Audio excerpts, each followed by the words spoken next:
Okay, this is Moshe coming to you from Israel in the Galilee. Yay, Galilee. Okay, 14th of May, a Tuesday, 9:23 in the morning. Our weather is 68 degrees now. We'll get up to 80 today and partially cloudy. It's a nice day. Nothing wrong with this weather. It's great weather. We did have rain 2 days ago, which is crazy, curious. I mean, in May, you know. So, let me go and jump into the live stream and make sure we got sound and picture. And then I'm gonna post some stuff in there. Please wait a couple of minutes before you post in the chat so I can get my posts up. We got sound and picture. Always like to check that. I can remember times broadcasting without sound.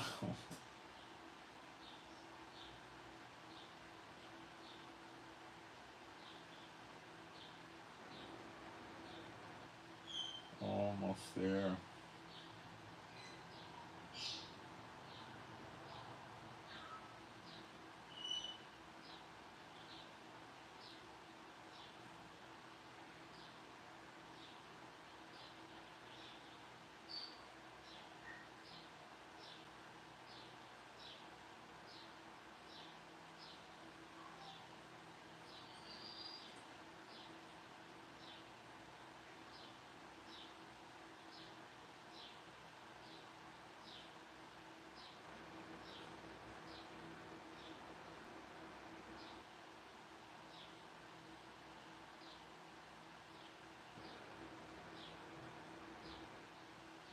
Okay, feel free to post in the chat. I got my posts up.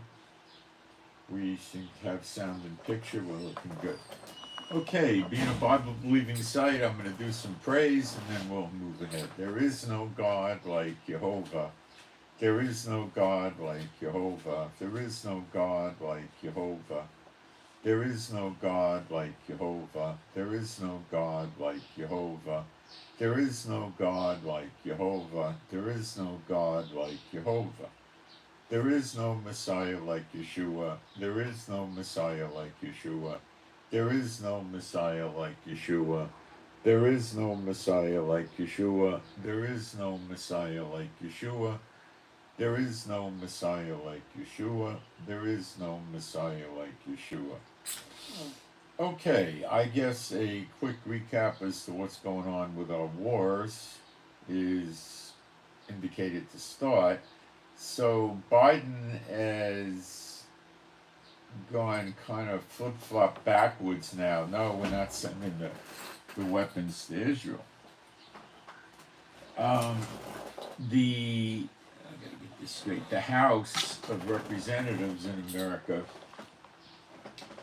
is passing a bill to, what are they going to do? Freeze the budgets for the Jake Sullivan, the security advisor for Blinken, Department of State, and for Austin, the Defense Department. Freeze the budgets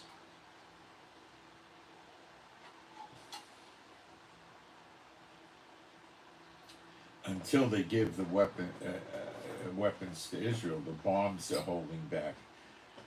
And the Senate is Democrat, and it's most likely not going to approve this, so it's just a lot of noise.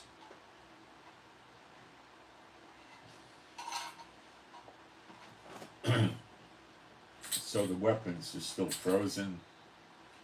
We're still progressing into Rafah.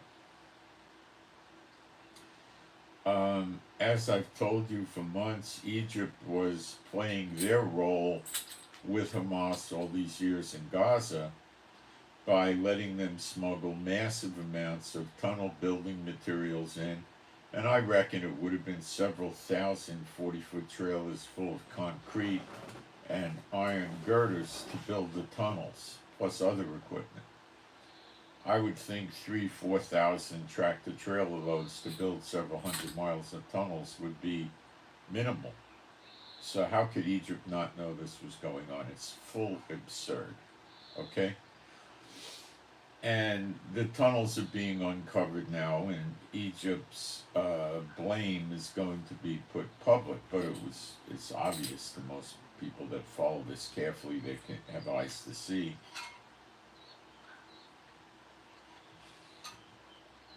We can justify the EC, whatever his name is, the president of Egypt, because he's afraid of the Muslim Brotherhood, but I wouldn't go there. They're Muslims and they side with Hamas against Israel. So now Egypt went and joined South Africa's petition to the ICJ, something to do with genocide, and they want to stop the Rafah invasion before they're uncovered as to what they did. But it's obvious what they did, and Jehovah knows what they did, so it's not going to help them.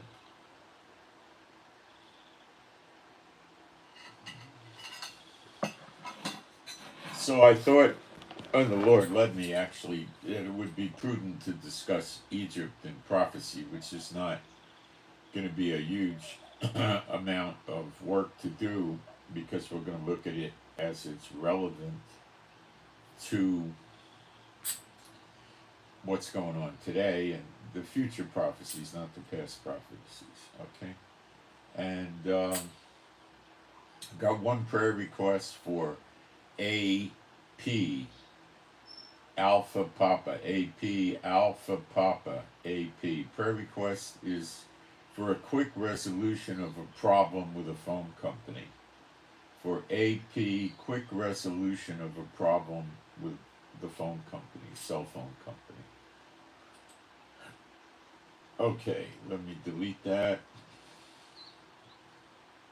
so I know I don't repeat it.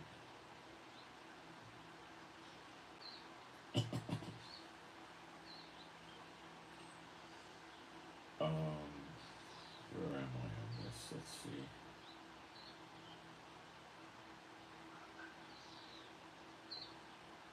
I made notes here somewhere. I made the notes on there.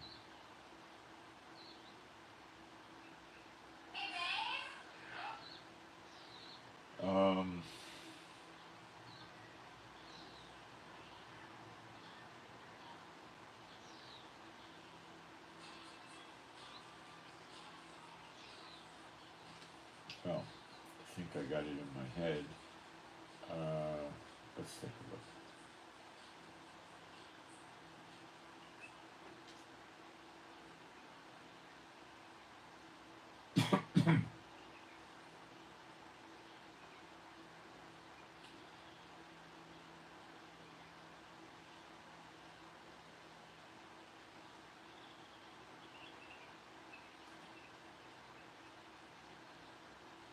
One of the prophecy chapters is Isaiah 19, starting in verse 1.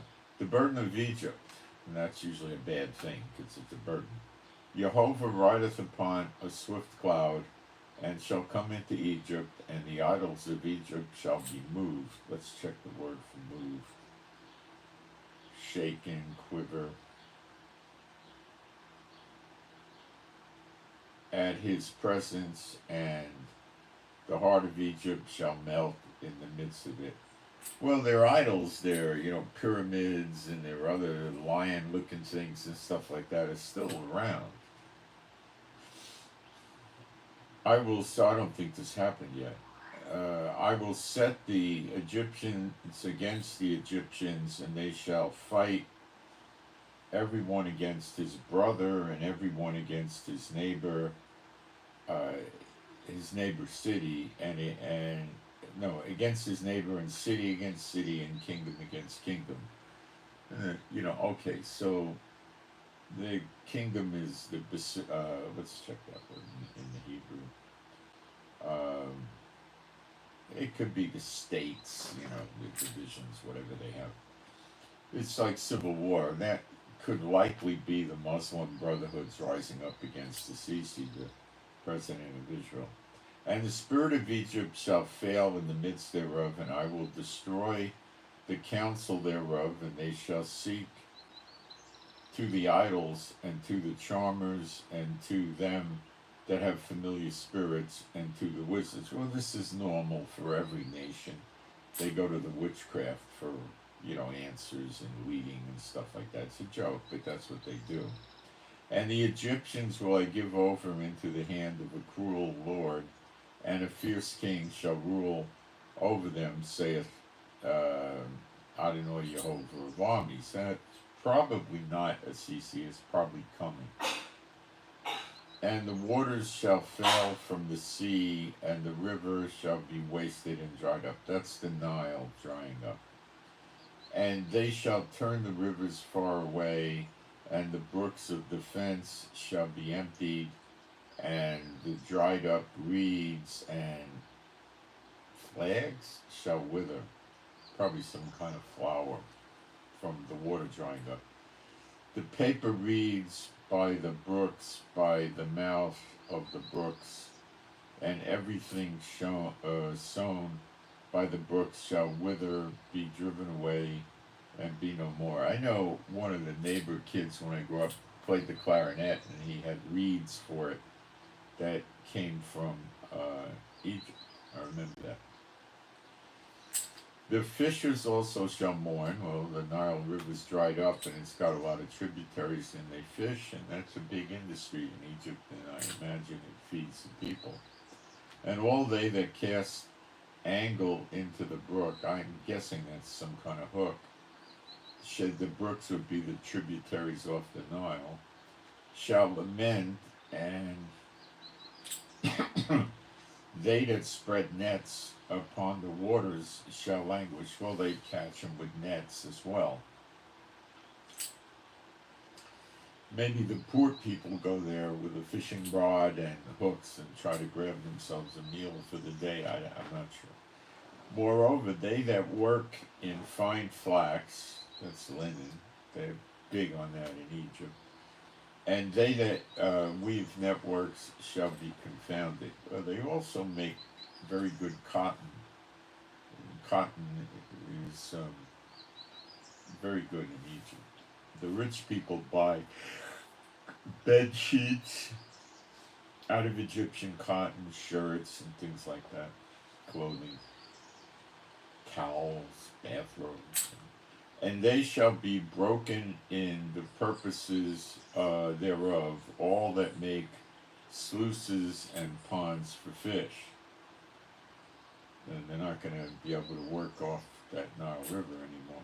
Surely the prince of Zoan, you got to bear in mind that Egypt's lost a nice hunk of its national income because of the closures in the Red Sea. And they're going to feel that. And it's been ongoing for months. Surely the princes of Zoan, that's in Egypt, are fools. The counsel of the wise counselors of Pharaoh is become brutish. How say you unto Pharaoh, I am the son of the wise, the son of ancient kings? Well, it could be the counselors it could be the Muslim Brotherhood or something like that. It could be, I don't know. We can't pin the little details down very easily. Where are they? Where are the wise men? Let them tell thee now, and let them know what Jehovah of hosts hath purposed upon Egypt. The princes of Zoan are become fools. The princes of Noph, these are Egypt places, predominant cities and stuff, are deceived. They have seduced Egypt, even they that are the stay of the tribes thereof. That's Egyptian tribes, not Israel. Jehovah hath mingled the perverse spirit in the midst thereof, and they have caused Egypt to err in every work thereof. A drunken man staggereth in his vomit. That's what the Lord's done to Egypt. Neither shall there be any work for Egypt, Well, with the Nile dry, I could see that, plus the Red Sea revenue was down. Then no work means recession or depression. For Egypt, which the head or tail branch, wait a minute, neither shall there be any work for Egypt, which the head or tail branch or rush may do. It's recession, depression, no work. Their industries are going to go down the drain, and without that Nile River. In that day shall Egypt be like unto. Remember, he dried the Red Sea up very quickly. It didn't take months, you know. He opened it up. You know, he dried the Nile very quickly too if he wants to. Do not worry about that. You know, it could be a day, a half a day, or whatever he wants. In that day shall Egypt be like unto women, and it shall be afraid and fear, because of the shaking of the hand of Jehovah of hosts, which he shaketh over it. That's extremely bad when he shakes his hand. I guess it's something like this, but he actually does it. We have a way of doing it like this, but I think it's different. You know, it's an actual fulfillment, I think. And the land of Judah, that's the land we have now, shall be a terror unto Egypt. Every one that maketh mention thereof shall be afraid in himself, because of the counsel of Jehovah of hosts, of armies, which he hath determined against it. So they're afraid of Judah, of Israel. So this is, in my book, would need to be after Zechariah 12:10, when they look upon the one they are pierced in the clouds, and they're changed, and they become mighty men, and that's when this happens. So it's close. You know, then of course they'll be afraid of us. I'm on verse 18. In that day shall 5 cities in the land of Egypt speak the land of language of Canaan, and I imagine he's talking Hebrew here, because we occupied the land of Canaan. And I'm guessing on that one. It sounds like it. And swear to Jehovah of hosts, sort of a confirmation. One shall be called the city of destruction. In that day shall there be an altar to Jehovah in the midst of the land of Egypt, and a pillar at the border thereof to the Lord. It's very curious. It shall be for a sign and for a witness unto Jehovah of armies in the land of Egypt, for they shall cry unto Jehovah because of the oppressors, and he shall send them a Savior, and a great one, and he shall deliver them. I'm not sure who the oppressors are. I know Egypt's got bad enemies. I don't think Iran's their friend. Turkey's not their friend. So forth. They don't seem to be buddy-buddy with Saudi Arabia either. Nor Jordan. And Jehovah shall be known to Egypt, and the Egyptians shall know that Jehovah shall know Jehovah in that day. And that's a day, Yom. And shall do sacrifice and oblation, yea, they shall vow a vow unto Jehovah and perform it. And Jehovah shall smite Egypt, he shall smite and heal it. Interesting. And they shall return even to Jehovah, and shall be entreated of, and he shall be entreated of them, and shall heal them. In that day shall there be it's not a year of redemption per se, because they're not Israel. In that day shall there be a highway out of Egypt to Assyria, and the Assyrian shall come into Egypt, and the Egyptian into Assyria. They don't seem to get along now. And the Egyptians shall serve with the Assyrian. In that day shall Israel be the third with Egypt and with Assyria, even a blessing in the midst of the land. So Assyria rescued Israel from Babylon, Cyrus, And Egypt treated the Israelite slaves very well for a long time as far as slaves go. Even a blessing in the midst of the land. Okay, verse 25. Whom Jehovah of armies shall bless, saying, Blessed be Egypt my people, and Assyria the work of my hands, and Israel mine inheritance. Now, this stuff has not happened yet. Now we go to Isaiah 29.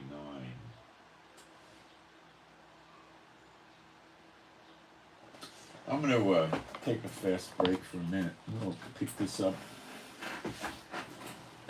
Give me a minute.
Okay.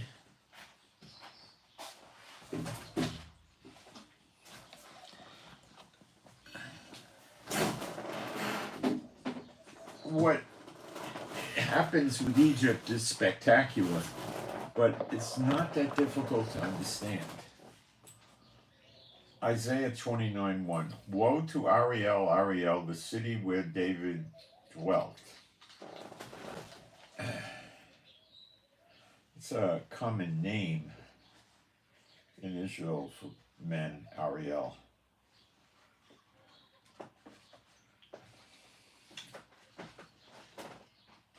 Add you year to year, let them kill sacrifices. Yet I will distress Ariel, and there shall be heaviness and sorrow, and it shall be unto me as Ariel. Ariel means lion of God. And it tends to apply to Jerusalem. Yet I will distress Ariel, and there shall be heaviness and sorrow, it shall be unto me as Ariel. And I will camp against thee round about, and will lay siege against thee with a mount, and I will raise forts against thee. And thou shalt be brought down, and shalt speak out of the ground, and thy speech shall be low out of the dust, and thy voice shall be as of one that hath a familiar spirit out of the ground, and thy speech shall whisper out of the dust. They're weakened. Moreover, the multitude of thy strangers shall be like small dust, and the multitude of the terrible ones shall be as chaff that passes away. Yea, it shall be at an instant suddenly. Thou shalt be visited of Jehovah of armies with thunder and with earthquake and great noise, with storm and tempest and the flame of a devouring fire. And the multitude of all the heathen, the nations that fight against Ariel, Jerusalem, even all that fight against her and her munition. And the munition word is kind of a funny word. It's like a siege work or something. War implements, maybe, something like that. And that distress her shall be as a dream, a night vision, pass away. It shall even be as when a hungry man dreameth, and behold, he eateth, but he awaketh, and his soul is empty, or as when a thirsty man dreameth, and behold, he drinketh, but he awaketh, and behold, he is faint, and his soul hath appetite. So shall the multitude of all the nations be that fight against Mount Zion. Okay? They're not going to be doing well. Stay yourselves in wonder, cry you out and cry. They are drunken, but not with wine, the cup of the wrath of the Lord. They were the bowl of reeling in Zechariah 12, I guess you could say that, but not with wine. They shall stagger, but not with strong drink. It's supernatural. For Jehovah hath poured out upon you the spirit of deep sleep, and hath closed your eyes. The prophets and your rulers, the seers, hath he covered. And the vision of all is become unto you as the words of a book that is sealed, which men deliver to one that is learned, saying, Read this, I pray thee. And he saith, I cannot, for it is sealed. Like Daniel sealed, the seven thunders are sealed in Revelation. And the book is delivered to him that is not learned, saying, Read, I pray thee. And he saith, I am not learned. Wherefore they don't know the word of the Lord. Wherefore Jehovah said, For as much as this people draw near me with their mouth, and with their lips do honor me, but have removed their heart far from me, and their fear toward me is taught by the precept of men. They don't have it in their heart, in their spirit, to serve the Lord, fear the Lord. They don't have it. They go through the motions. That's Israel today. They go to the synagogue and they do the Talmud, all this nonsense, but they don't mean it. Then they go out and sue their neighbors, fight with each other. Therefore, behold, I will proceed to do a marvelous work among this people, even a marvelous work and a wonder for the wisdom of their wise. For their wise men shall perish. The wisdom of the wise men is going to go away because they don't have the fear of, the beginning of wisdom is the fear of the Lord, and they don't have that, so they don't have any true wisdom. They got make-believe wisdom, evil and stuff. And the understanding of their prudent men shall be hid, because they don't understand righteousness. Woe unto them that seek deep to hide their counsel from the Lord, and their works are in the dark. That's like what Egypt's doing. Their works are in the dark. Biden is trying to keep his works in the dark. And they say, Who seeth us, and who knoweth us? Surely your turning of things upside down shall be esteemed as the potter's clay. For shall the work say of him that made it, He made me not? Or shall the thing framed say of him that framed it, He hath he hath no understanding. So he had no. So the potter and the clay, it's basically the clay saying the potter didn't make me. You know, it's ridiculous, but that's how they are when they deny God and they go to Satan and stuff like that. Is not yet. Is it not yet very little while, and Lebanon shall be turned into a fruitful field, and the fruitful field shall be esteemed as a forest. Well, that happens when we get Lebanon. You'll see that today, or a good hunk of it anyway. See, the borders of Lebanon, biblical days and today, are not the same, and it's like that with most countries, you know. And in that day shall the deaf hear the words of the book, and the eyes of the blind shall see out of an obscurity and out of darkness. This is Israel, the veil being removed. The meek, this happens in Zechariah 12:10 when he pours the Spirit out on the house of David and the occupants of Jerusalem. The meek also shall increase their joy in Jehovah, and the poor among men shall rejoice in the Holy One of Israel. The meek, those are the ones, the remnant that are left. And the poor, the meek and the poor, they're going to rejoice in Kadosh Yisrael, Holy One of Israel. For the terrible one is brought to naught, and the scorner is consumed. And, you know, that's like the one saying, where's your God? What's he doing for you? You know, that kind of person. And all that watch for lawlessness are cut off. This is Ezekiel 34. The bad shepherds and the rich fat cattle that push the poor lean cattle, they're gone. They're cut off. That's what this is.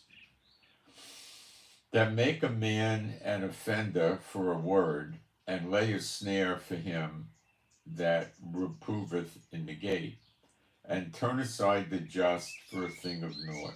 That's them today. Therefore, that's why 2/3 will be cut off.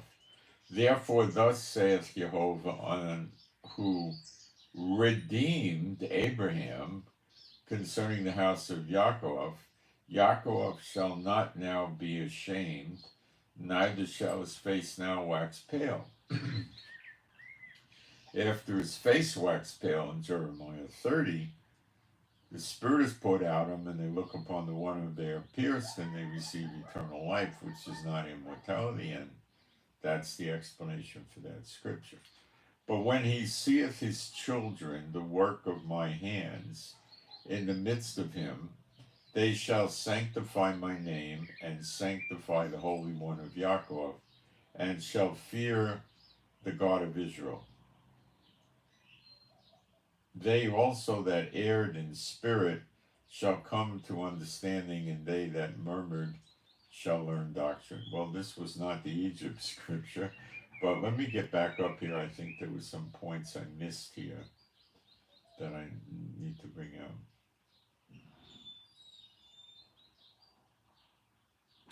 So he will distress Ariel, Jerusalem. That's the Zechariah 12 siege. I will raise forts against thee. You know, this is in verse 3, and will lay siege against thee with a mount. And, you know, this is the siege against Jerusalem in Zechariah 12. Thou shalt be brought down and shalt speak out of the ground. Well, the rich ones are going to get it, the bad ones.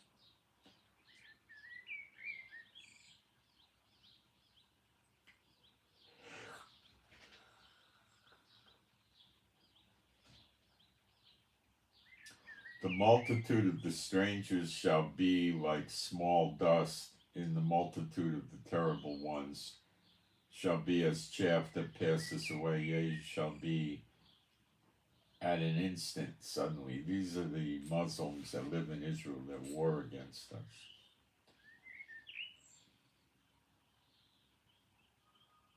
Okay, so if it's not Isaiah, it could be Jeremiah 29. Let me look.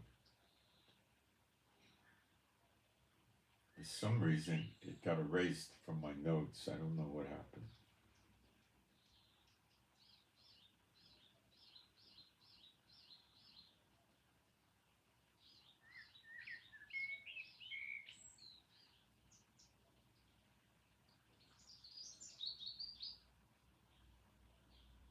Oh, let me get this. It's not going to be difficult to find it.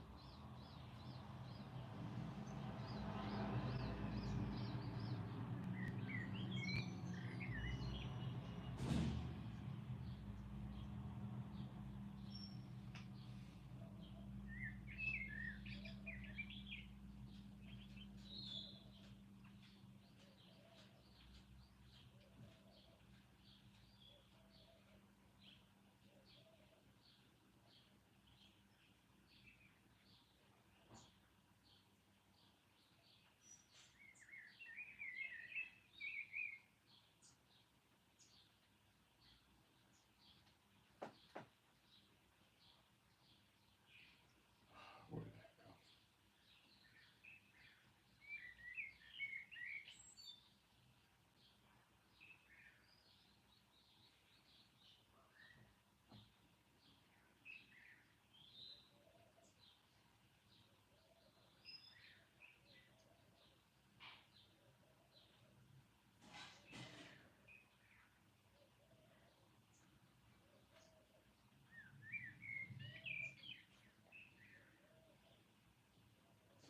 I think it was Ezekiel 29. That was where I went off. Okay.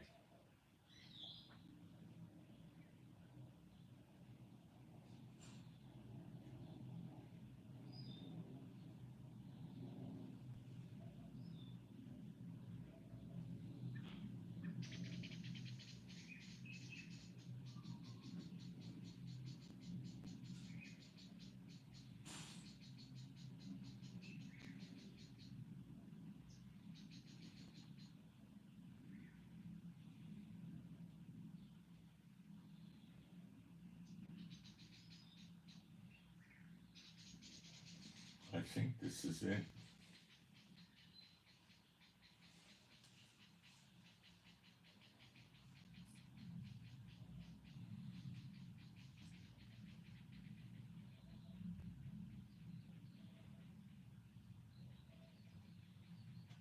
Um, 20 Ezekiel 29:1. In the 10th year, in the 10th month, the 12th day of the month, the word of Jehovah came unto me, saying, Son of man, set thy face against Pharaoh, king of Egypt, and prophesy against him and against all Egypt. Speak and say, Thus saith Adonai Jehovah, Behold, I am against thee, Pharaoh, king of Egypt, the great dragon that lieth in the midst of his rivers, which said, My river is my own, and I have made it for myself. The dragon is Satan, that would Satan, I guess you would say.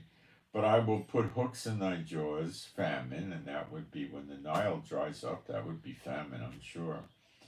And I will cause the fish of thy rivers to stick unto thy scales, and I will bring thee up out of the midst of the rivers, and all the fish of thy rivers shall stick unto the scales, so no water, the fish dry up.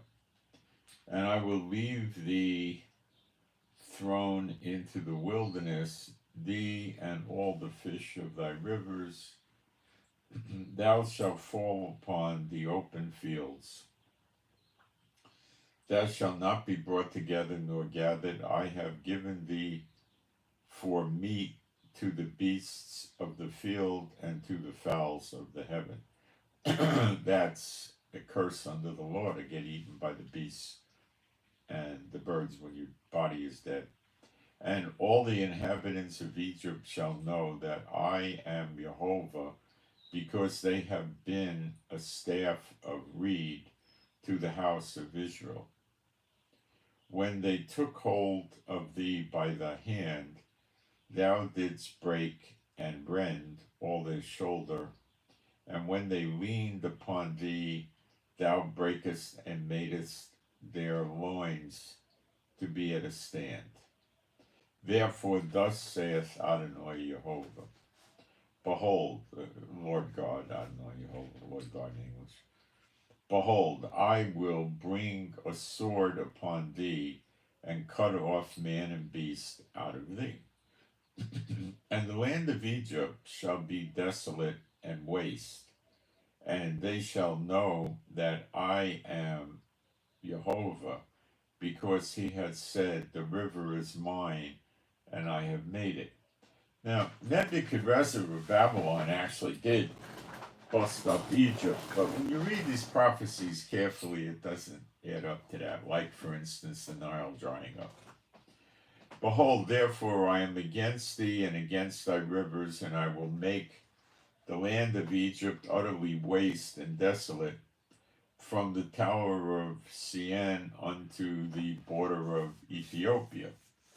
No foot of man shall pass through it, nor foot of beast shall pass through it, neither shall it be inhabited 40 years. And they mess with dates and they try to make a case that it happened for 40 years, but it doesn't lend itself. So this will happen after they look upon the one whom they have pierced in Zechariah 12:10, the beginning of redemption year, and it'll go 40 years, and that'll take it into somewhere a little bit beyond the middle of the second 70 of Daniel 9:24, 70 years. It doesn't say 70 weeks, it's 70. It says Shavim Shavim in every single Hebrew manuscript. The English twist it. It's 70. The first 70 is Babylonian 70-year captivity. The second 70 begins when Yeshua redeems them in Zechariah 12:10. And I will make the land of Egypt desolate in the midst of the countries that are desolate. So now it's telling us the countries around Egypt are desolate. This doesn't sound like Nebuchadnezzar and Babylon hitting Egypt in many years in the past. And had her cities among the cities that are laid waste, shall be desolate 40 years. And I will scatter the Egyptians among the nations and will disperse them through the countries. This doesn't sound right either. They did have to leave Egypt, but I don't think this is the past was the fulfillment. Yet thus saith Adonai Jehovah, after the end of 40 years will I gather the Egyptians from the people whither they were scattered, and I will bring again the captivity of Egypt, and will cause them to return into the land of Pathros and the land of their habitation, and they shall be there a base kingdom. Well, Egypt's not a base kingdom now, so this is not a past fulfillment. I don't think so. And it shall be the basis of all the kingdoms, neither shall it exalt itself any more above the nations, for I will diminish them, that they shall no more rule over the nations. Okay, this I'm not seeing happen, because Egypt's a pretty dominant power in the Middle East. And it shall be no more the confidence of the house of Israel, which bringeth their lawlessness to remembrance, when they shall look after them, but they shall know that I am Jehovah. Well, that doesn't lend up to going in the past either. And it came to pass in the 20th year, in the first month, in the first day of the month, the word of the Lord came unto me, saying, and this would have been during the Babylonian captivity.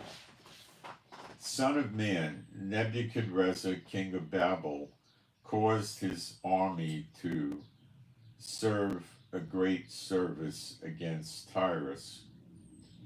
Every head was made bald, and every shoulder was peeled, yet had he no wages, nor his army for Tyrus, for the service that he had served against it. Tyrus would be like Cyprus or Lebanon or something. It's not Egypt. It's not Babylon either. Therefore, thus saith Adonai Jehovah, behold, I will give the land of Egypt unto Nebuchadrezzar, king of Babel, and he shall take her multitude, and take her spoil, and take her prey, and shall be the wages for his army. I have given him the land of Egypt,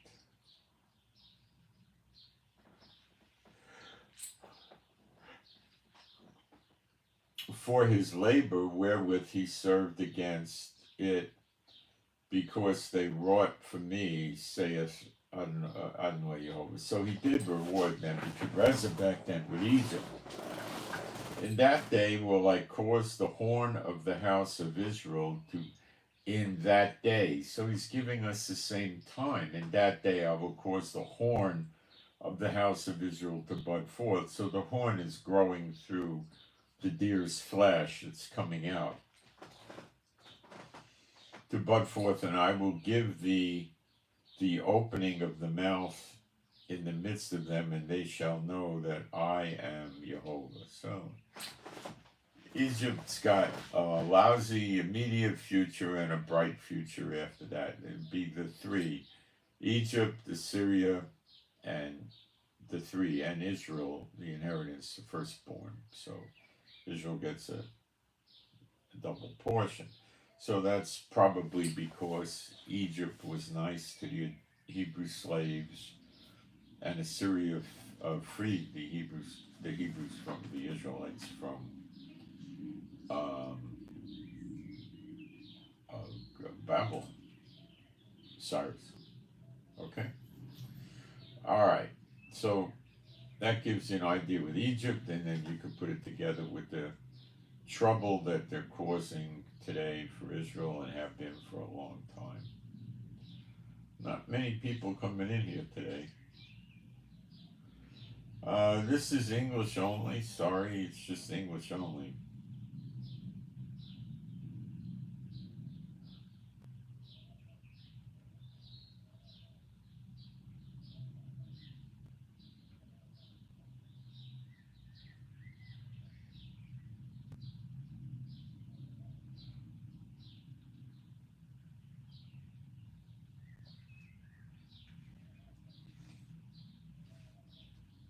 Okay. Please give us a thumbs up on this. It's real easy to do that. It takes you 2 seconds. And you should subscribe if you want to get my updates on the wars. When stuff starts happening all of a sudden, I start doing updates all of a sudden several times a day and night. And if you are subscribed, you didn't click the notice bell, you didn't notice. I'm going to take 2 or 3 minutes and get myself another cup of coffee, kids. I'll be right back, and then we're going to go through Zechariah.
dark in here.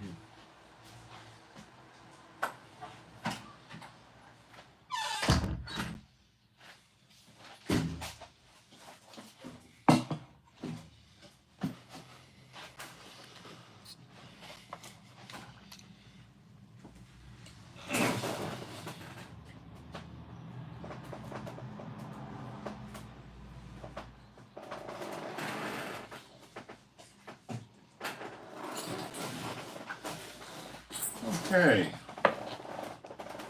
Now, when we go through Zechariah, you're going to see a lot of prophecy stuff coming together.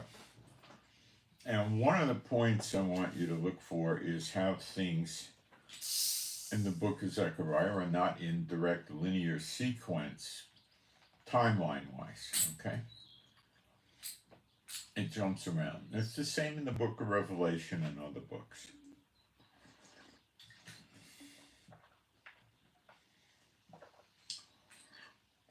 This makes it difficult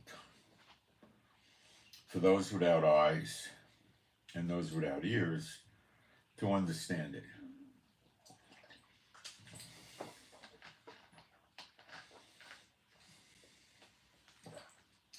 Because they don't know where they're at in prophecy.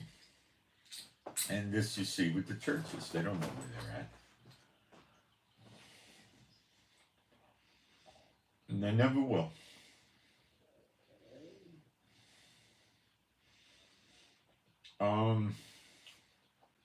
Let me see my notes where we're going to start.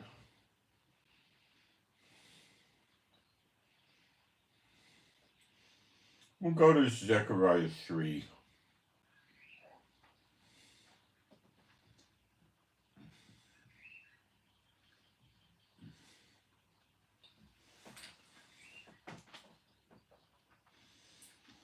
And he showed me Yahshua, the high priest. This is not Yeshua, as you'll see, standing before the angel of the Lord, and Satan standing at his right hand to resist him. So this is before Satan was thrown out of heaven.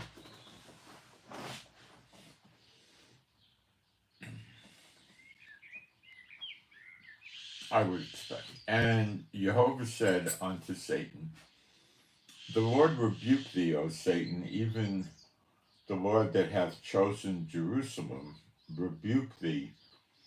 Is not this a brand plucked out of the fire?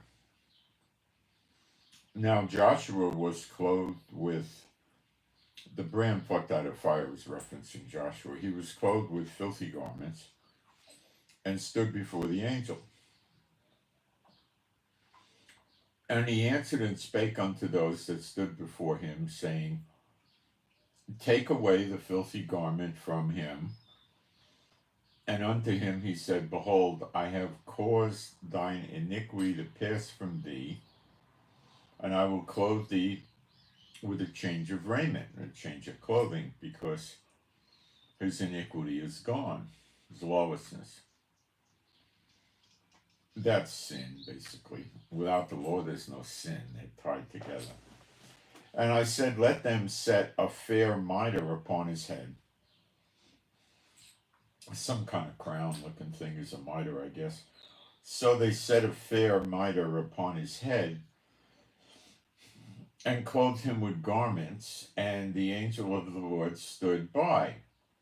And the angel of the Lord protested unto Joshua, saying, thus saith Jehovah of armies, if thou wilt walk in my ways, and thou wilt keep my charge, then thou shalt also judge my house, and which is Israel, and shall keep my courts, the temple area, and I will give thee places to walk amongst these that stand by me, meaning he's going to be in heaven at some point. Hear now, O Yahshua, the high priest, thou and thy fellows that sit. Yeshua is not Yahshua, different. and thy fellows that sit before thee, for they are men wondered at. For behold, I will bring forth my servant the branch. That's Yeshua. For behold, the stone that I have laid before Joshua, or I'll just start saying Joshua. Well, it's incorrect because there's no J in Hebrew. I choke when I don't really choke, but I mean it's like I have laid before Joshua upon one stone, and will be 7 eyes. Behold, I will engrave the graving thereof, saith Jehovah of armies, and I will remove the lawlessness of that land in one day. When does that happen? Has it happened in the past? Not that I could discern. Does it happen in Zechariah 12:10 when he pours his spirit out upon those, the house of David and all those in Jerusalem? Yes, it does. Does it happen to the true believers scattered around the world when they see the sign of the Son of Man in the clouds? Yes, John 6:40, those that believe and look upon Yeshua shall have eternal life. And you have to remember, eternal life is not immortality. Okay? And I will remove the lawlessness of that land in one day. You see how it all comes together? In that day, saith Jehovah of armies, shall you call every man his neighbor under the vine and under the fig tree. It's choppy English. Okay. See, it says you'll be sitting under your vine and under your fig tree. You know, I sit under some, I don't know what it is, some kind of fruit-bearing tree a lot in the morning when I go outside because I get shade from the thing. But,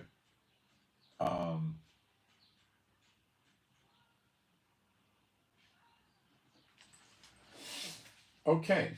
Now I'm going to skip Zechariah 4 because we've done that so many times with the two witnesses. So we'll go to 5, Zechariah 5. Then I turned and lifted up my eyes and looked, and behold, a flying roll. Now, this is relatively important, this one, okay? Of course, it's going to be depicting Columbia to you, the Whore of Babylon, the District of Columbia, Washington, D.C. All right. And he said unto me, what seest thou? And I answered, I see a flying roll. The length thereof is 20 cubits. A cubit is like from the center of the palm to the elbow of a man. Now, I'm going to be bigger than somebody that's 6 inches shorter than me, but yeah, that's how they did it. And the breadth thereof 10 cubits. Then said he unto me, this is the curse that goeth forth over the face of the whole land. Now, it's probably the whole earth here, because the word Eretz or high Eretz can mean the earth at large, or Israel, the land of Israel. For everyone that stealeth shall be cut off, as on this side, according to it, and everyone that sweareth shall be cut off, as on that side, according to it. And I will bring it forth, saith Jehovah of hosts, and it shall enter into the house of the thief, and into the house of him that sweareth falsely by my name. They go to court and they're lying, and then they say, so help you God, and they say, so help me God, and they're lying and all that, right? Okay. That would probably constitute it. And it shall remain in the midst of his house, and it shall consume it with the timber thereof and the stones thereof. Okay? Now, you can be a thief without breaking into a house at night. You can be a corrupt government official. You know, many ways to be a thief. Be a corrupt seller and swindle people, all kinds of ways. Then the angel that talked unequal weights and measures, another way. Then the angel that talked with me went forth and said unto me, Lift up now thine eyes and see what is this that goeth forth? And I said, what is it? And he said, this is an ephah. That's like a measure container. So it might be shaped like this, and you fill it with wheat or grain or liquid or something like that. I don't know exactly how big this thing was. Okay. That goeth forth. He said, moreover, this is their resemblance through all the earth. Call Eretz. So it's probably the earth. So this is more of a allegorical reference, a symbolic reference and stuff, okay? Like the two witnesses are not olive trees, nor are they candlesticks, nor menorahs, and so forth. And behold, there was lifted up a talent of lead weight, and lead's heavy. And this is a woman that sitteth in the midst of the ephah. So she's inside this thing. And he said, this is wickedness. Let's check the word here for that. Rashah.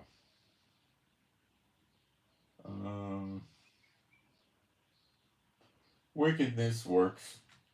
And he cast it into the midst of the ephah. So the woman is inside the middle of this measuring receptacle. And he cast the weight of lead upon the mouth thereof, the opening. Now, this thing could have been 3 or 4 feet high, too. I don't know. Could have been 6 feet high. I don't know. Then lifted I up mine eyes and looked, and behold, there came out 2 women, and the wind was in their wings. For they had wings like the wings of a stork. So a stork flying with this would be kind of like a baby bringing it to the family, maybe. I don't know. The stork delivering the baby might have no Bible significance, so that may not work. A stork is a... Whoa. No. I don't think this is right.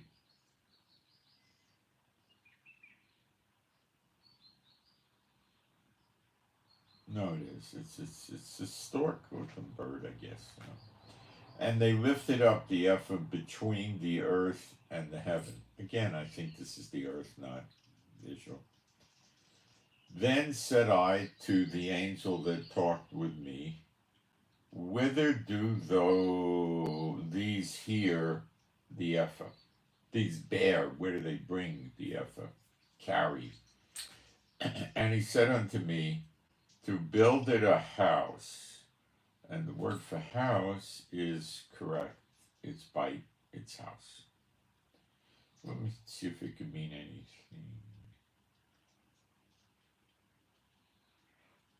I think it's pretty limited to a home, a house. Now, home would be a different kind of... I think it's...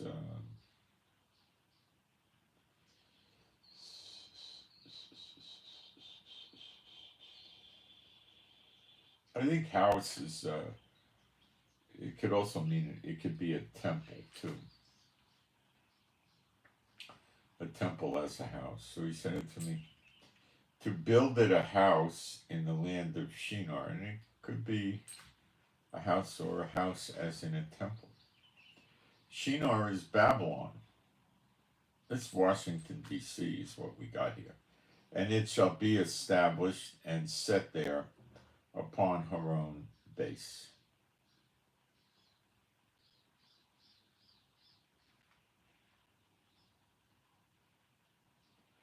And I think this is why they call Washington, D.C. the controlling city of America, the daughter of Babylon, which is not in any of the 50 states.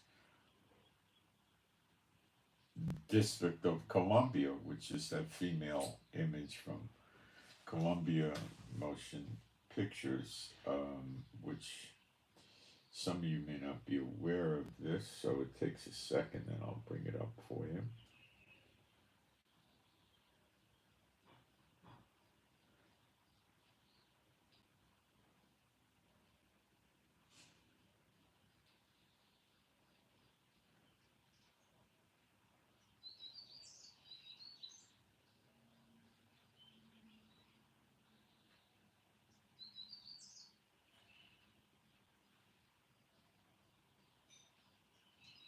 Let me try to get a good image of this thing. There it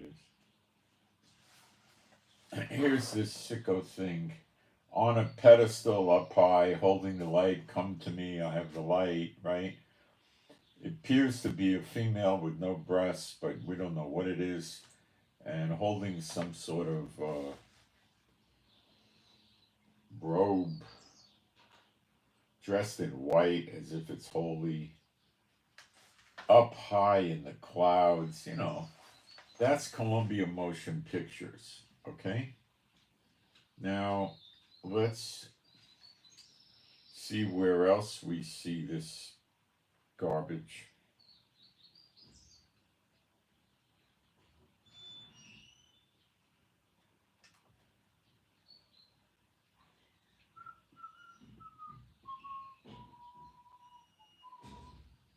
Let me get a good image here if I can. Trying.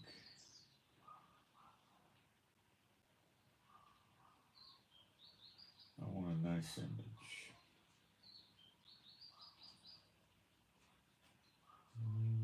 Not a great image, but here's Columbia again. Statue of Liberty on a pedestal. Notice those round pillars like a Roman or Greek temple. That's because this is, to them, a place of worshiping this idol. Mad upon our idols. Holding some sort of a book. Again, we have a flat-chested woman. I don't want to expound upon that. And it's on a pedestal, and it's a temple, and all of this sicko stuff. And it has a crown, and it's holding the light. And you know, that's your Columbia. They named the capital after that.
You see this same sicko thing on the Texas Capitol.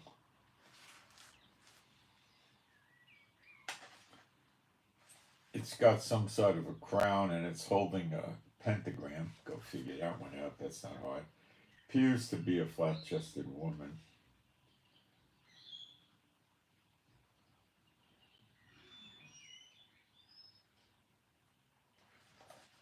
This is the close-up, and you could see it's more like a blend of a male and a female, huh? The facial features don't lend itself to.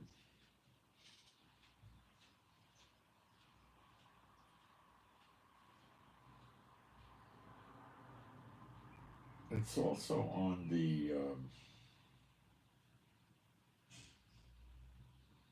Capitol building. They have one of these things also. They have it slightly different. as liberty or something. Wait.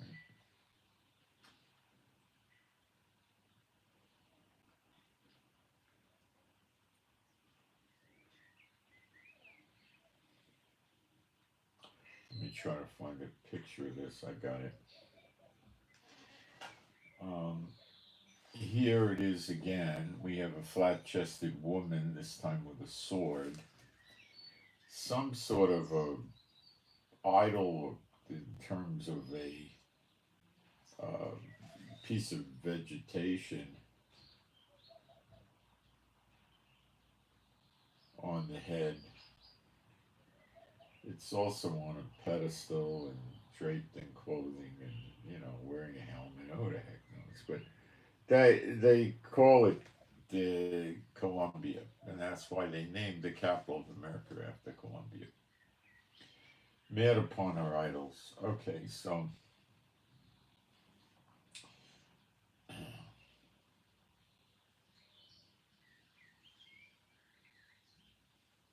and it'll go into the house of the thief. Well, they're all thieves that run the countries, especially D.C.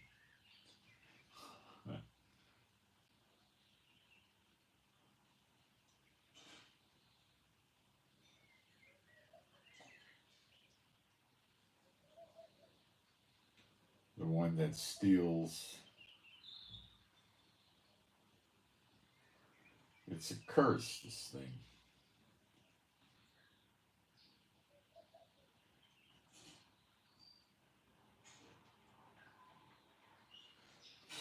Okay, so I think you've got the idea there. Now we'll progress to Zechariah 6. Let me check for questions in the chat. I do periodically check the chat, and we can take prayer requests, we can answer questions, whatever you need.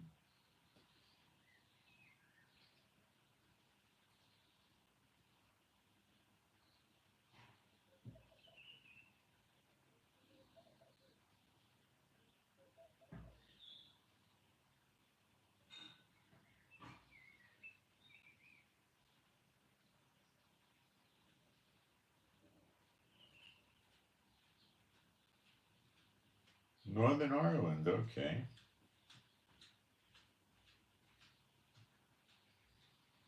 Okay. Zechariah 6. And I turned and lifted up mine eyes and looked, and behold, there came 4 chariots out from between 2 mountains. Hang on, I better check the weather for a second. The dogs are out there. I want to make sure it's not hot. Oh, I got some time. It's only 72 and cloudy. They're fine. 4 chariots out from between 2 mountains, and the mountains were mountains of brass. So this is allegorical, like referring to us as we, In the first chariot were red horses, and in the second chariot black horses, and in the third chariot white horses, and in the fourth chariot grizzled and bay horses.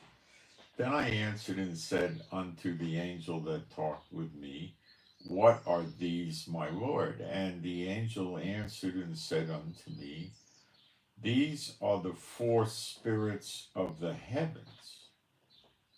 And that should be Shemin. Yeah, it's heavens, Shemin. Which go forth from standing before the Lord of all the earth. The black horse which are therein go forth into the north country, and the white go forth after them, and the grizzled go forth towards the south country. And the bay went forth and sought to go that they might walk to and fro through the earth. And he said, Get you hence, walk to and fro through the earth. So they walked to and fro through the earth. Then cried he unto me, and spake unto me, saying, Behold, these that go forward towards the north country have quieted my spirit in the north country. And the word of Jehovah came unto me, saying, Take of them of the captivity, even of Heldai, of Tobiah, and of Yediah, which are come from Babylon, and come thou the same day, and go into the house of Josiah, the son of Zephaniah. Then take silver and gold, and make crowns, and set them upon the head of Joshua, the son of Yosedek, the high priest. So we're back to Joshua again.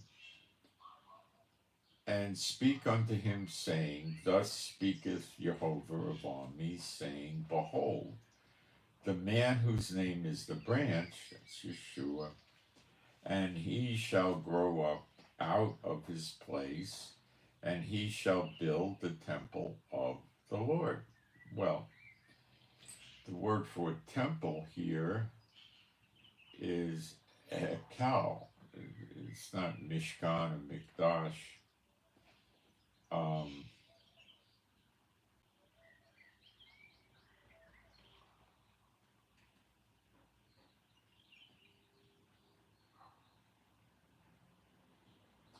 Large public building, maybe a temple. The body is the temple of the Holy Spirit of believers. That's what I referenced here.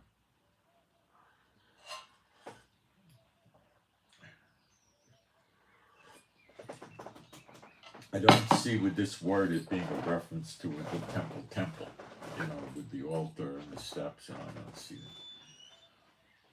Whose name is the branch, and he shall, okay. Verse 13 of Zechariah 6, even he shall build the temple of Jehovah, and he shall bear the glory, and he shall sit and rule upon his throne, and he shall be a priest upon his throne. I think I've got this. This is the New Jerusalem, because Yeshua says, I go and prepare a place for you, this New Jerusalem. I think Adam and Eve were in New Jerusalem, but Yeshua had not yet prepared a place, so it was like a garden. That's what I think this is. So that lends itself to the meaning of a great big building, And he shall bear the glory, shall sit and rule upon his throne, and he shall be a priest upon his throne. And the counsel of peace shall be between them both. That's because the glory of God of Israel, Michael, sits enthroned next to Yeshua in New Jerusalem. That's in Revelation 21. It's spelled out. Very clear. Couldn't be clearer. And the crowns shall be to Helam, and to Tobiah, and to Yediah, and to Hen, the son of Zephaniah, for a memorial in the temple of Jehovah. I think this is New Jerusalem they speak of. And they that are far off shall come and build in the temple of the Lord. Well, that destroyed that. And you shall know that your Lord of hosts has sent me. Well, let me break the Hebrew down here, because you can't trust them. Shall come, that should mean bow. It does. And build. Let's take a look at that word, binah.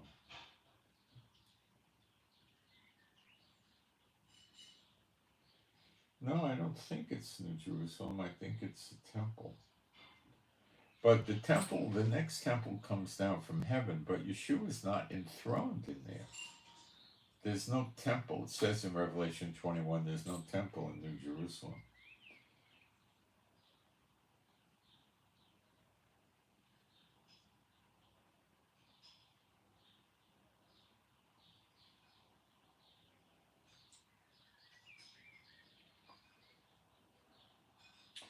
They do build in the next temple, but it says Banah, and then it says Hekal. It doesn't say in. Guess they make fence walls around it with gates. They decorate the outside of it and stuff like that. It's decorated with plants like cedars and fir tree and stuff like that. So I imagine it does reference the next temple. Since it does come down from heaven, it could be Yeshua that made it. And you shall know that Jehovah of hosts hath sent me unto you, and this shall come to pass, you will diligently obey the voice of Jehovah Elohim.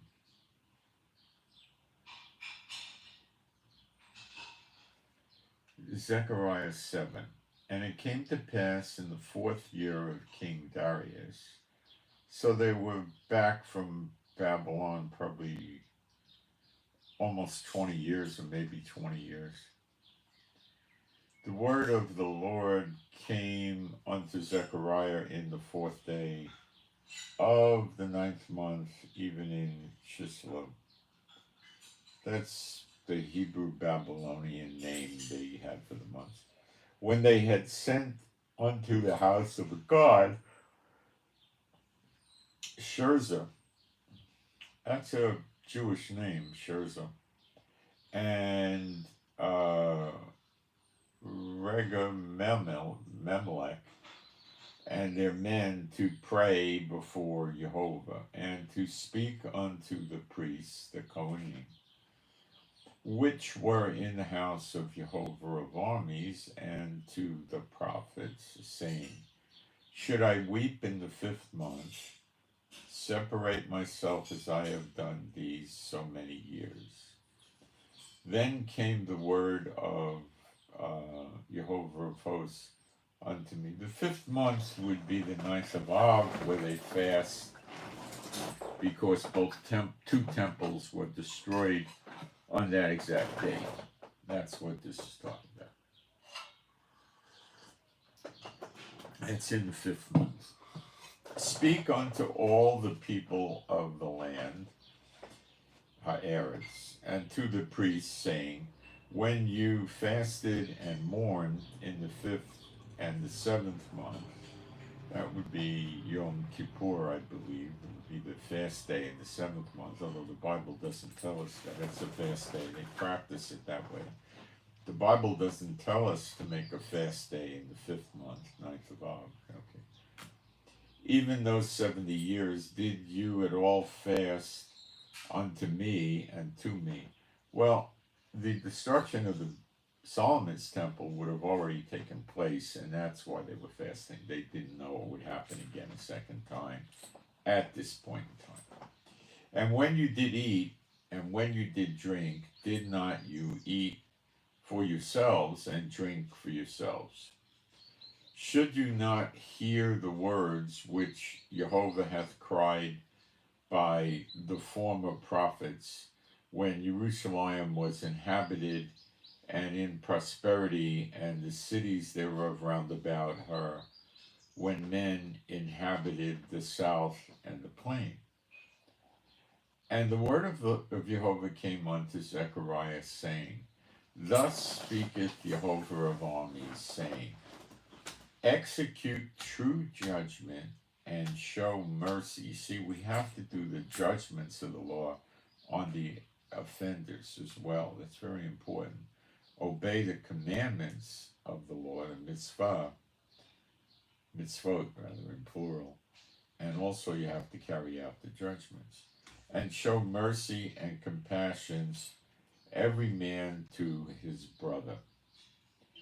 And oppress not the widow, nor the fatherless,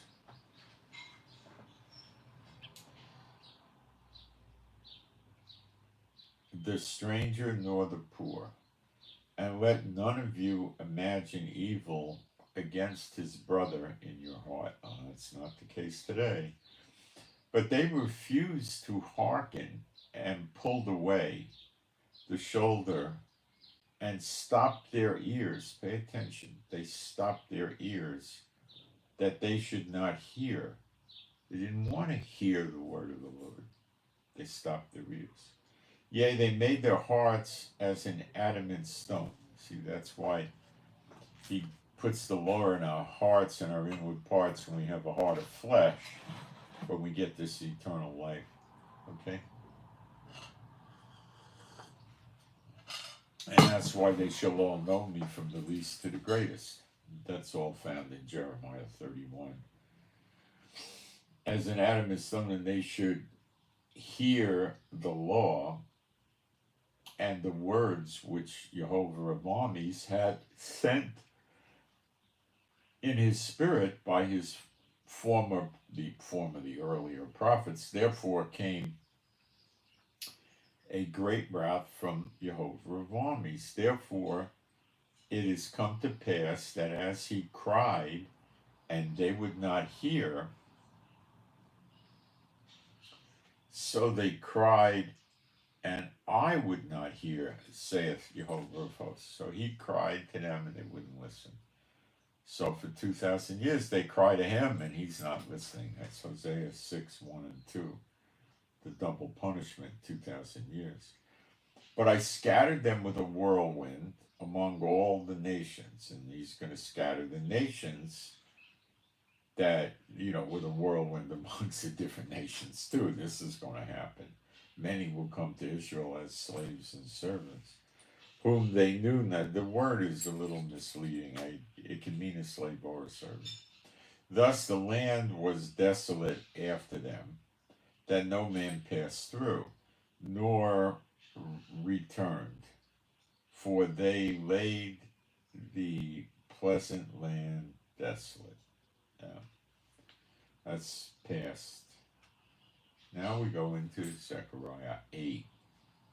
Again the word of Jehovah of hosts came to me, saying, Thus saith Jehovah of hosts, I was jealous for Zion with a great jealousy, and I was jealous for her with great fury, angry at her, angry at the nations that were dragging her down into sin. Thus saith Jehovah, I am returned unto Zion. And this is going to manifest in the presence of the glory of God of Israel, who goes in the next temple. Because this is the angel that God put his name in Exodus 20, verse 23, I believe it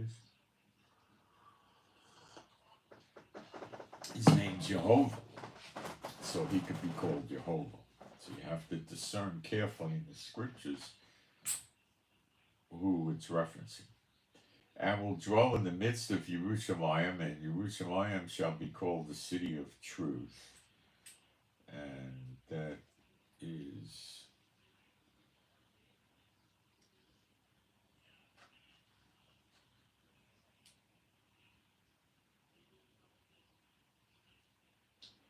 Emet, truth, or true thing. And the mountains of Jehovah of armies, the holy mountain, that would be Mount Zion. That's not there yet, but I'm sure it'll shortly appear. They'll build it for us probably. I don't know how we're going to build a mountain.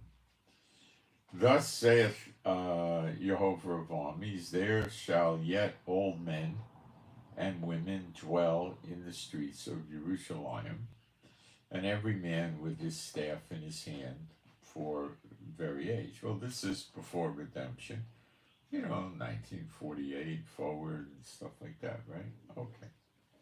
And the streets of the city shall be full of boys and girls playing in the streets thereof. Oh, I've seen this many times. Of course, that's before the redemption, I think. Thus, or maybe not, but thus saith Jehovah of armies, if it be marvelous in the eyes of the remnant of this people in these days, should it also be marvelous in my eyes, saith Jehovah of armies.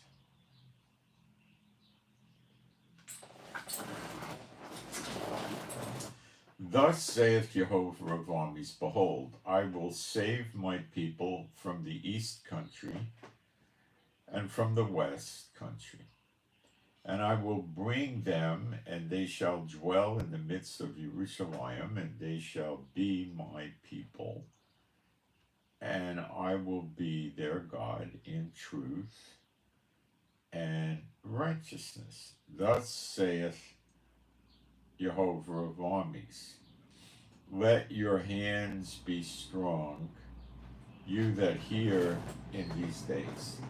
These words by the mouth of the prophets, which were in the day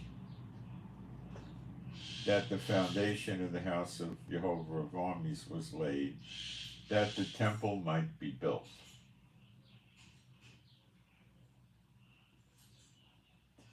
For before these days there was no hire for man, nor any hire for beast, neither was there any peace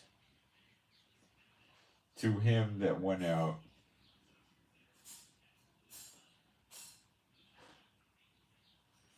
or came in, because of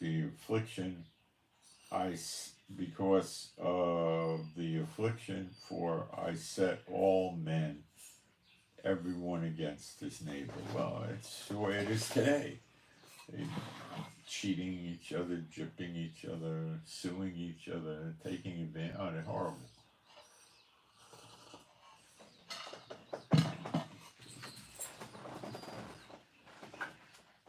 But now I will not be unto the residue of this people, as in the former days, saith Jehovah of armies. For the seed shall be prosperous, the vine shall give her fruit, and the ground shall give her increase, and the heavens shall give their dew. And does that mean rain or dew? Night mist, it's dew. So maybe we won't have that much rain all the time. We'll just have dew like it was before the flood. That'd be kind of nice. And I will cause the remnant of this people to possess all these things. There we go, we're the remnant.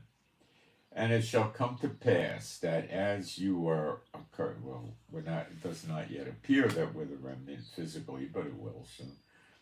And it shall come to pass that as you were a curse among the heathen, O house of Judah and house of Israel, so will I save you, and you shall be a blessing. Fear not, but let your hands be strong. For thus saith Jehovah of armies, as I thought to punish you when your fathers provoked me to wrath, saith Jehovah of armies, and I repented not. He didn't stop. So again have I thought in these days to do well unto Jerusalem, and to the house of Judah, fear you not. These are the things that you shall do. Speak you every man the truth to his neighbor, no lying, no deceit. Execute the judgment of truth and peace in your gates.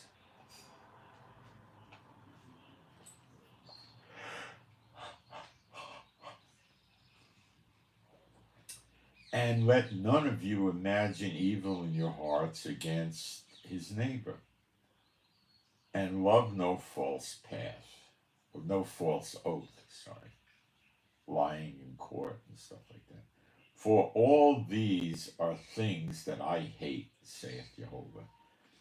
And the word of the Lord of hosts, or armies, came upon me, saying, Thus saith Jehovah of armies, the fast of the 4th month, and the fast of the 5th, and the fast of the 7th, and the fast of the 10th, shall be to the house of Judah joy and gladness and cheerful feasts.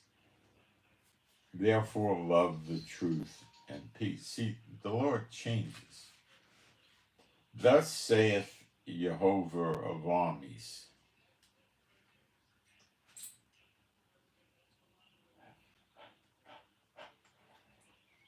It shall yet come to pass that there shall come people and the inhabitants of many cities.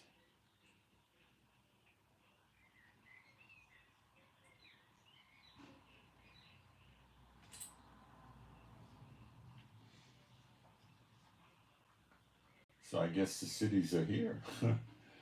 And the inhabitants of one city shall go to another, saying, Let us go speedily to pray before Jehovah, and to seek Jehovah of armies. I will go also. Yea, many people and strong heathens shall come to seek Jehovah of armies in Jerusalem, and to pray before Jehovah.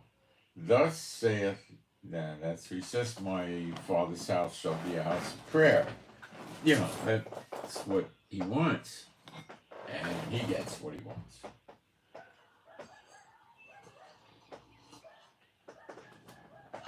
Thus saith Jehovah of armies, in those days it shall come to pass that 10 men shall take hold of all languages of the nations, even shall take hold of the skirt. That's not the skirt, it's the kanaf, the outer borders of the robe type garment, which has the tassels, or that sits it on it. Take hold of the kanaf of him that is a Jew, Yehudi, saying, we will go with you, for we have heard that God is with you. So when they have to travel, there would be fears of getting lost, no water, or robbers, or whatever. They want to go with the Israelite because they know God is with them, and they'll be okay if they stick with him.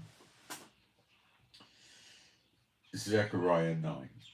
The burden of the word of Jehovah in the land of Hadrach and Damascus, that's Syria, shall be the rest thereof, when the eyes of man, as of all the tribes of Israel, shall be toward Jehovah. This is, Jeremiah 31.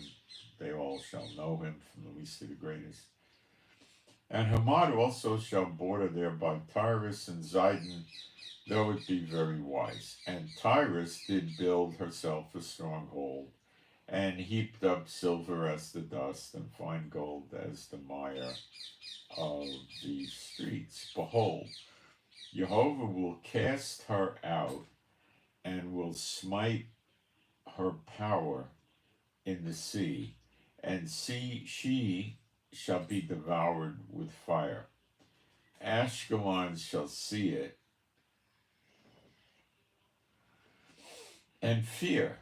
Gaza also shall see it, and be very sorrowful. And Ekron, for her expectation, shall be ashamed. And the king shall perish from Gaza. So that would be the ruling one who's going to perish out of Gaza, okay? And Ashkelon, that's right up at the north of Gaza, which has been evacuated, has taken lots of missiles since October 7th.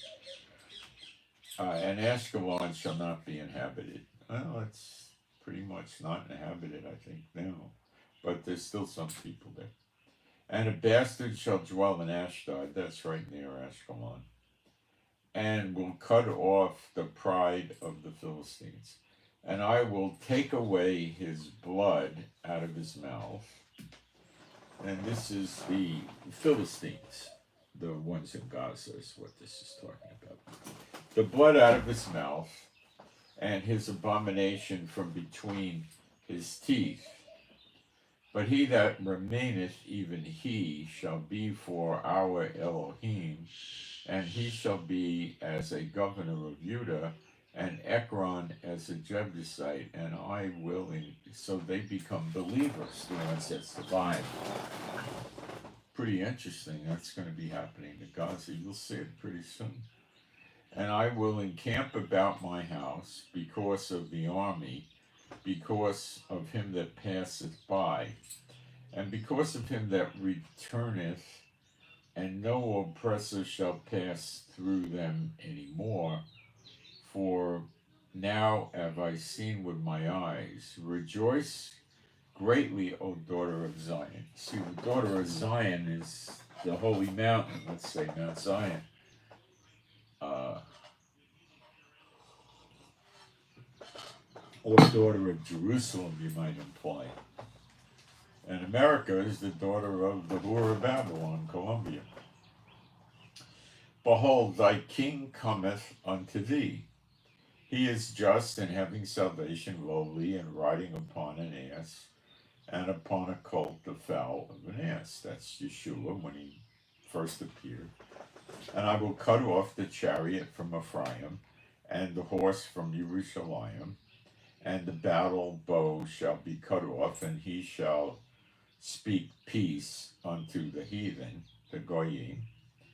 Now, this is going to happen, and they're going to be spoken peace to beat their swords into plowshares and their spears into pruning hooks, after the Zechariah 12:10 at some point in time, I guess. Unto the heathen, and his dominion shall be from sea even to sea, and from the river even to the ends of the earth. For thee also by the blood of thy covenant. Now, when you do the sacrifices, there's blood.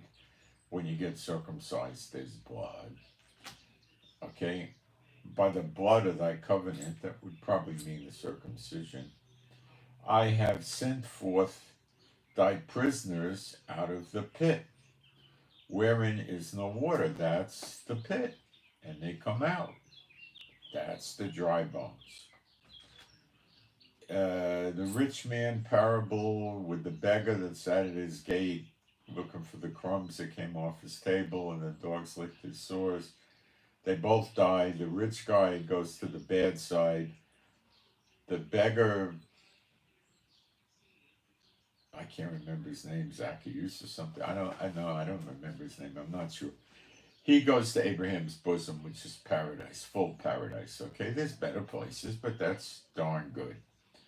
And the rich guy looks across this chasm that no man can pass one way or the other, and sees the beggar and tells Father Abraham to send him over to dip his finger in water and put a drop on his tongue because it's so hot over there.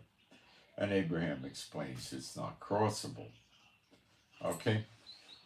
Then the guy wants the beggar to go tell his brothers not to come to this place. Abraham says, let him listen to Moses. If they don't listen to Moses, they're not going to listen even if one came from the dead.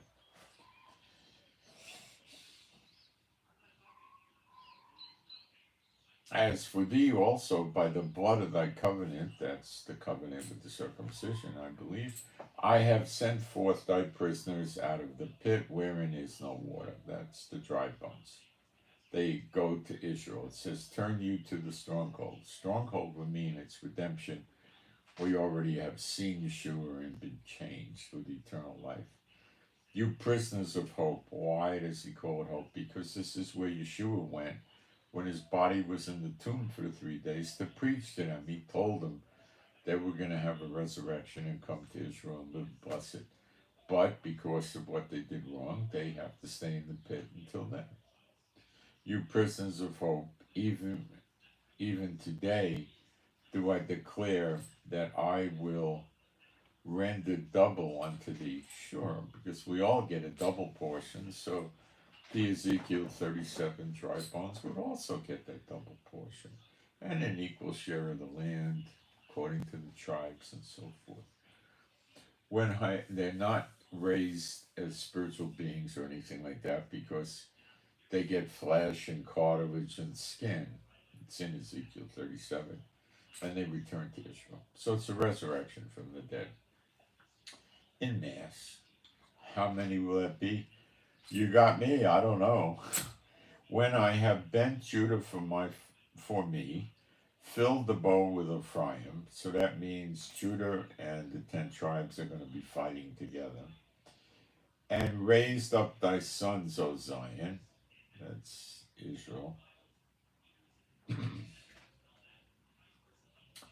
against thy sons, O Greece, and that would be Yavin, The heathens, I guess, is a generalization maybe for them. And made thee as the sword of a mighty man. Well, this is when we see him, we shall be like him. We'll jump out of the stall like the baby calf in Malachi 4. And Jehovah shall be seen over them. The Son of Man shall appear in the clouds, seated in the right hand of power. The right hand of power is Jehovah.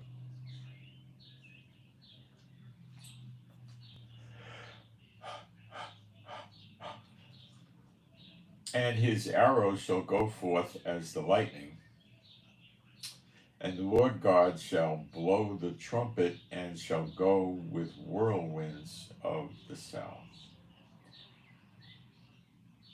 The Jehovah of hosts shall defend them, and shall devour and subdue with sling stones. That's one of the ways we'll be fighting the house.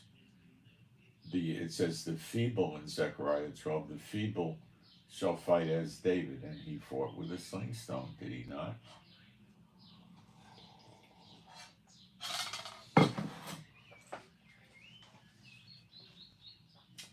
And they shall drink and make a noise as through wine, and they shall be filled like bowls, and as the corner of the altar. And Jehovah Elohim shall save them in that day as the flock of his people. That's, again, Ezekiel 34.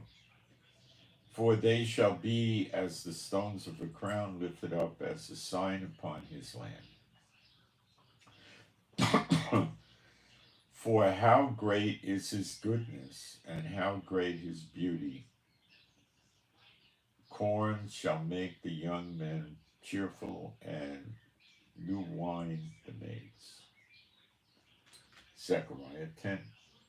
Ask you this of Jehovah, rain in the time of the latter rain, as the Lord shall make bright clouds, and give them showers of rain to every one grass in the field. So I guess maybe we'll predominantly have the dew, and then when the time for the rains come, we'll have the rain. I don't know. Don't have the details. For the idols have spoken vanity,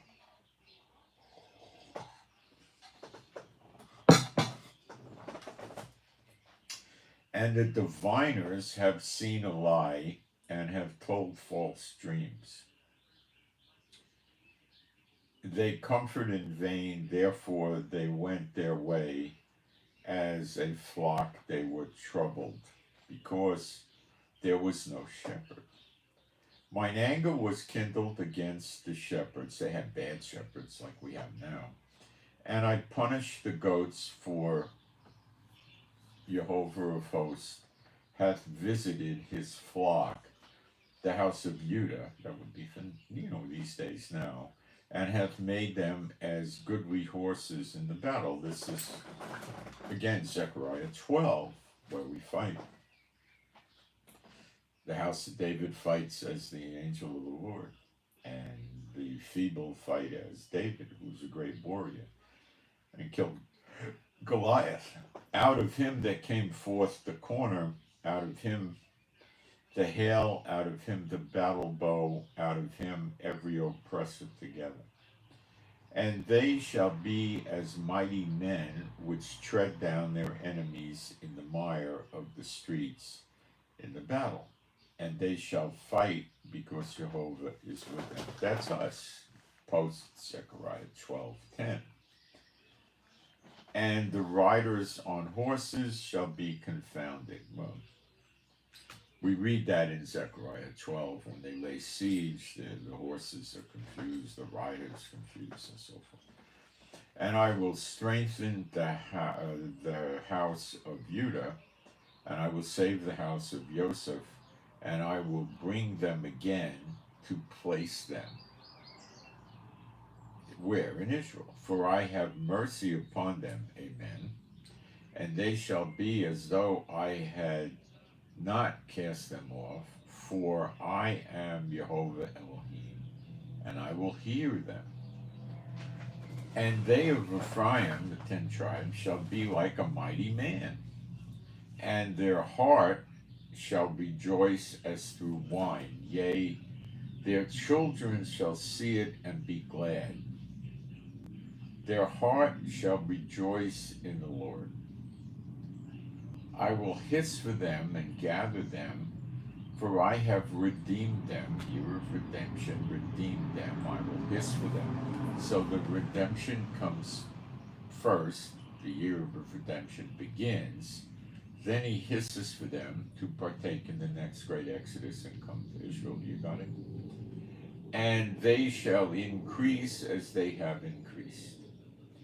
And I will sow them among the people, and they shall remember me in the country, and they shall live with their children and turn again. Turn again is come back to Israel. He's talking about the diaspora. And I will bring again also out of the land of Egypt, and gather them of Assyria, and I will bring them into the land of Gilead in Lebanon, and place.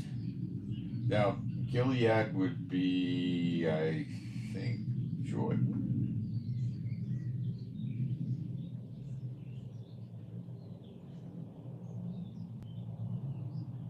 Yeah, I would think something like Jordan. And Lebanon. So he's going to bring them into Jordan and Lebanon, so we get that land back, obviously, right? You can't do it now. And he shall pass through the sea with affliction, and he shall smite the waves in the sea, and all the deeps of the river shall dry up, and the pride of Assyria shall be brought down. That would include Iran, I believe, and also into Russia and some countries around there. And the scepter of Egypt shall depart away. Well, they're no more powerful, and we can get the sense of timing when that happens. That happens after we're strong and they get scared. And I will strengthen them in the Lord, and they shall walk up and down in his name, saith Jehovah. Now, this takes us to Zechariah 11. Open thy doors, O Lebanon, that the fire may devour thy cedars. Oh, it doesn't look good for Lebanon. Howl, fir tree, for the cedar is fallen, because the mighty are spoiled. Howl, O you oaks of Bashan, for the forest of the vintage is come down. And Bashan is Jordan. There is a voice of the howling of the shepherds, for their glory is spoiled. A voice of the roaring of young lions of the pride of Jordan is spoiled. Thus saith Jehovah Elohim.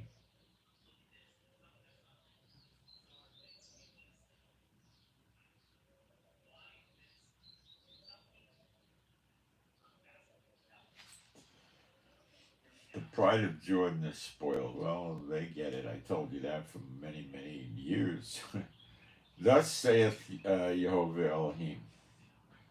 Feed the flock of the slaughter, whose possessors slay them, and hold themselves not guilty. And they that sell them say, Blessed be the Lord, for I am rich, and their own shepherds pity them not. Well, that's Israel's government now, the Knesset, Netanyahu. And these are the terrorist states around us, the states, the nations that partake in terrorism and attack us. And others will also eventually start attacking us.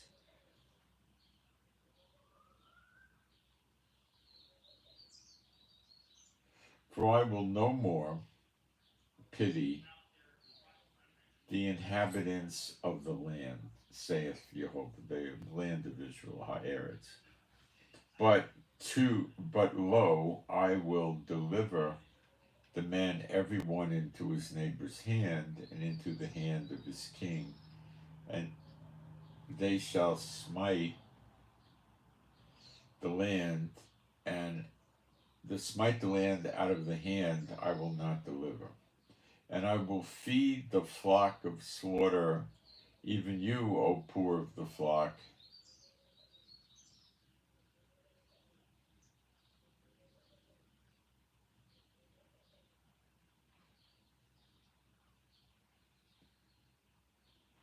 And I took unto me staves.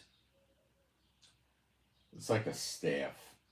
The one I called beauty, and the other I called bands. And I fed the flock. 3 shepherds also I cut off in 1 month, and my soul loathed them, and their soul also abhorred me. Then said I will not feed you. That dieth, let it die, and that is to be cut off, let it be cut off. And let the rest eat every one the flesh of another. That's a curse under the law, I believe.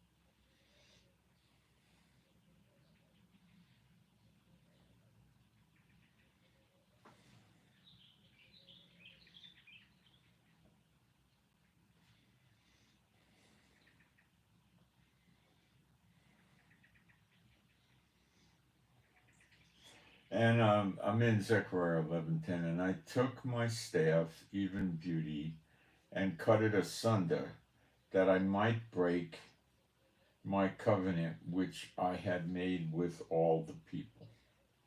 And it was broken in that day.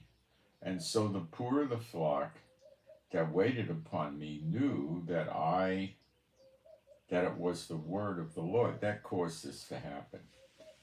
And said unto them, if you think good, give me my price, and if not, forbear. So they weighed for my price 30 pieces of silver. This is going back to with Judas, where they buried him.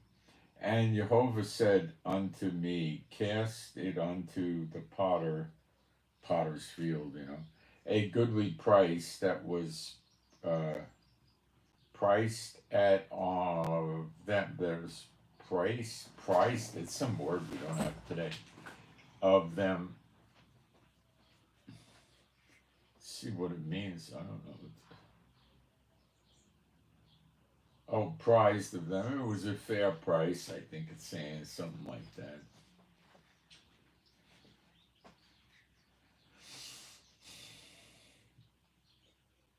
And I took the 30 pieces of silver and cast them to the potter in the house of Jehovah. Then I cut asunder my other staff, even bands, that I might break the brotherhood between Judah and Israel. And the Lord said unto me, take unto thee yet the instrument of a foolish shepherd. Now, I'm going to run out for a second. I'll be right back. Whoa.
wait and bring the dogs in a little bit. Okay, verse 16. For lo, I will raise up a shepherd in the land, which shall not visit those that be cut off, neither shall seek the young one, nor heal that is broken, nor feed that standeth still, but he shall eat the flesh of the fat and tear their clothes in pieces. That's Benji Netanyahu. Woe to the idle shepherd that leaveth the flock. The sword shall be upon his arm and upon his right eye. His arm shall be clean dried up, and his right eye shall be utterly darkened. And that's our boy Netanyahu, 20-year curse on Israel. Okay, let me check for the questions.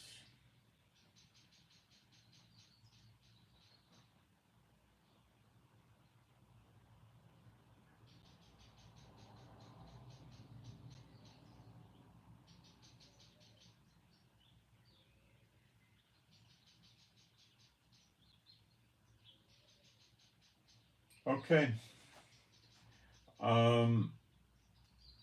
I hope you got something out of it today. The last week or so, if I'm going to judge by the offerings what kind of a job I'm doing a horrible job.